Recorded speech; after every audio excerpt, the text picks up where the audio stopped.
nakarating sa amin. Meron po ba kayo ngayon na reshuffling ng mga tao na transfer yun dito, alisin, ilagay doon sa malayo para ika nga, the usual process na ika nga baka balikan yung mga businessmen po natin? Meron na po tayong ilang personal movement na isinagawa noong mga nakaraang linggo at meron pa pong mga susunod na reshuffling.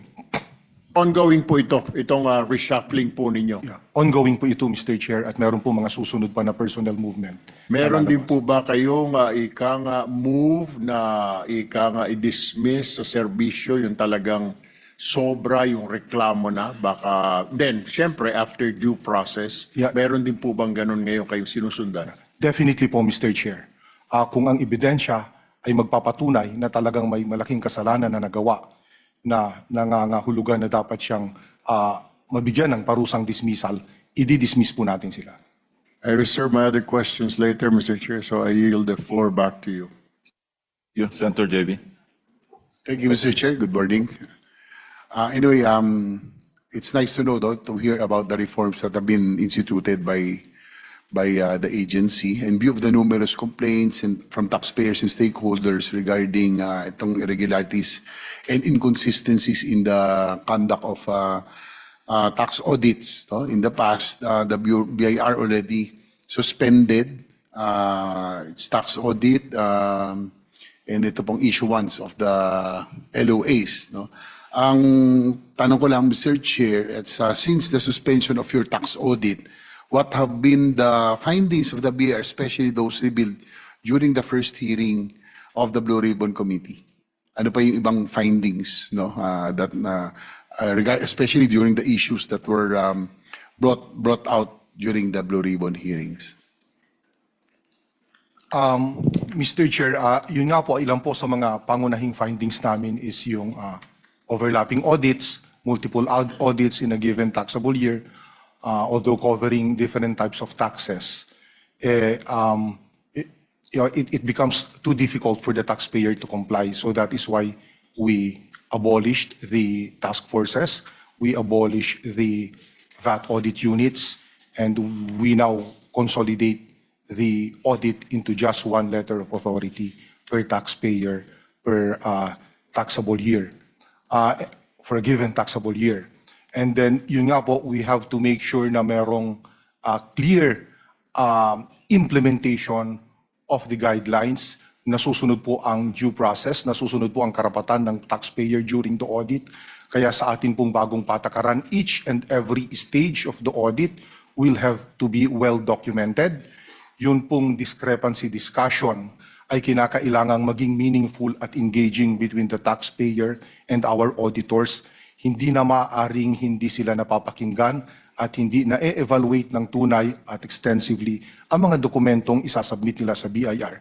Kung kaya nga po kinakailawang may minutes ang discrepancy discussion at kinakailangang each and every stage of the audit would have to be properly documented. Kung anuman po ang findings, kung anuman po ang assessment, there has to be clear factual and legal basis para po maiwasan na yung speculation na bloated ang assessment, walang basihan ng assessment, napakataas ng initial assessment for some other motive. Yan po ang hopefully ma-address na ng bagong policies na inilabas natin. Likewise, during the first Blue Ribbon Committee hearing regarding the abuse, ito pong issue ng weaponization of the LOAs, yung mga lumabas na issue, no, yung issuance of multiple LOAs that are being used, at least ngayon po ay we could see, no, na that a lot of issues that were brought up then were considered, no, of course, in the reforms that are being instituted. Ngayon po ay one LOA na lang per year, no? So bawal na talaga yung multiple LOA, and also yung the abolition of the task forces, no. Hopefully this will avoid confusion and overlapping, no, yung mga authority, tsaka na ano talaga ito eh. Likewise, can you, ano? Senator JB, may I interject? Yes. Dati ba ilang years? Ngayon, one LOA per year sa isang taxpayer. Ngayon po, Dati ba ilan? Ngayon, before po kasi po pwedeng umabot sa 3 ang kanilang LOA given a No, how many particular years? taxable. Yung how many years na nag-i-issue ng LOA? Well, pwede pong ma-issuehan ng LOA up to 3 years pabalik. 3 Kasi years. yun po ang standard. Kasi ang prescriptive period ng LOA is 3 years, di 3 ba? years po in general po. 3 years. So parang nothing much has changed kung ginawa mo na lang na 1 LOA per year.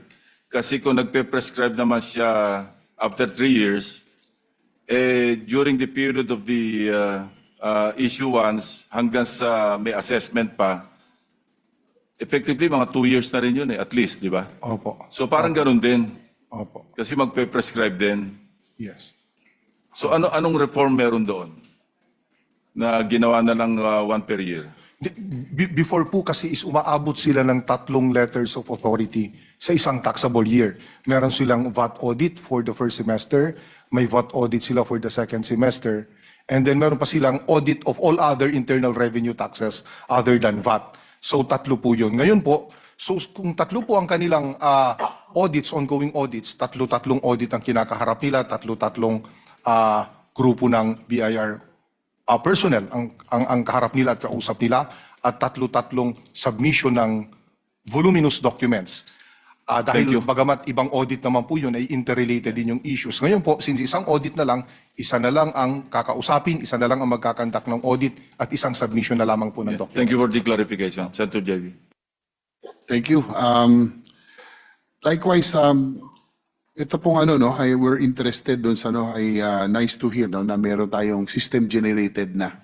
So hindi na ito yung pwedeng projectin yung isang taxpayer, for example. So probably, Mr. Chair, if I know you have already explained it, siguro briefly kung ano pa yung features of this, paano nga yung, so ang mag-identify na lang, system na lang, kung mayroong discrepancy, lahat, hindi na yung mga revenue officers, hindi na yung officials. Yes po, yung system na po ang magsasabi, ang magluluwak noong pangalan ng mga taxpayers na dapat i-audit.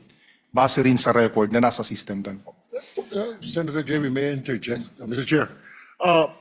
So yung system po, pero pag lumabas sa system, dadaan pa po yata sa inyo. Tama po ba yung pagkaintindi Yes po, kanina? At i-approve ko po.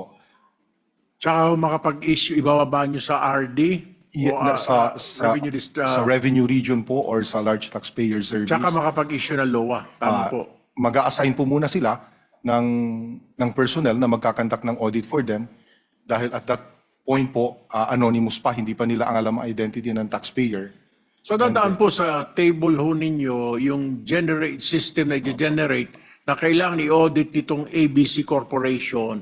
Dadaan ho sa inyo yan kung sang-ayon kayo hindi. Is that correct? For final approval. For final approval. Thank you, Mr. Chair. Sen. JV, thank you. Thank you.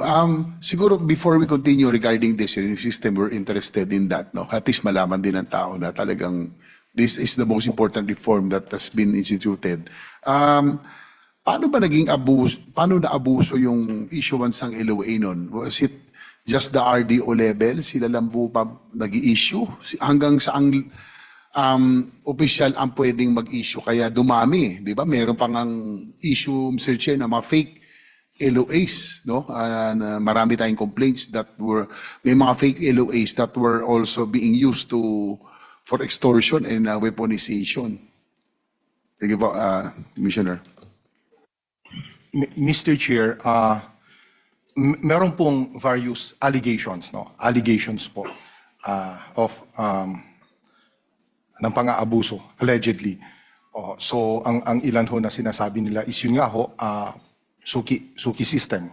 Paulit-ulit na taxpayer ang na-audit for the given taxable year, at pataas ng pataas ang assessment nila, regardless allegedly of whether kung magkano ang income talaga na kinita nila for a given taxable year.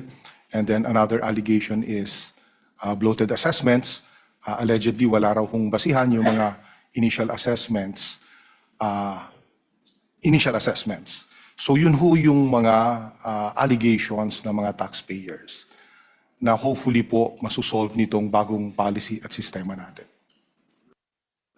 Senator JV, yung pati yung pag-authenticate, mas madali na ngayon, di ba? Dahil maiwasan ng mga fake LOAs. Opo, Kasi nga, yung taxpayer mismo, yung public mismo, may verify, ano. Pupunta lang po sila sa Website. ng BIR at online po mabi-verify nila kung totoo, authorized yung Okay. LOA na in-issue sa kanila. Alright. But ang isang kirin dito is information campaign. Kasi kung hindi rin alam ng public, lulukuhin din sila ng mga salbahing BIR.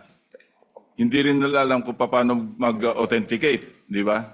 So how much have you done to widely disseminate this information, yung mga reforms? Well, to the new extent system. to the extent that we could po, Mr. Chair, dinisseminate po namin itong information na ito through social media, through other channels. At yun nga po, nakikiusap din kami sa aming mga private sector partners sa kanilang mga Kailan yun kliyente. ni-start ito ba? Itong nilaunch ito? Nilift po namin ito noong, yun hong lifting ng suspension was done last No. January 7. Yung, Itong yung- lower yung- verifier yeah, po. yung system Noong generated, January 12 po namin inilabas ang revenue memorandum circular informing the public of this new feature Kaya of ako the tinanong, BIR you know, website. and I can only speak for myself. Ngayon ko lang narinig, and I wonder if my colleagues here have known about this before today. Alam niyo ba ito? Last week. Even the staff siguro hindi nila alam. So kung hindi namin alam, siguro kulang yung dissemination. Mas And i-intensify. that's also important because kung hindi alam ng public, they are, susceptible to unscrupulous, not just BIR personnel, maski yung mga nagpapanggap na BIR, pwede silang kaldagin, di ba? Opo. I-harass. Yes po, Mr. Chair, rest assured po na itutuloy-tuloy pa po namin ang public information on this new LOA verifier.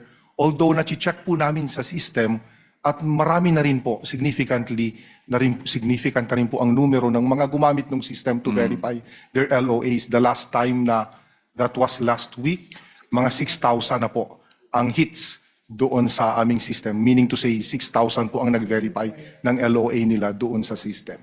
Out of how many taxpayers? For now ho, meron tayong 45,000 existing active letters of authority. Sa LOA lang. Sa LOA Okay. Thank you, Senator. Mr. Chair, with the indulgence of Senator JV again,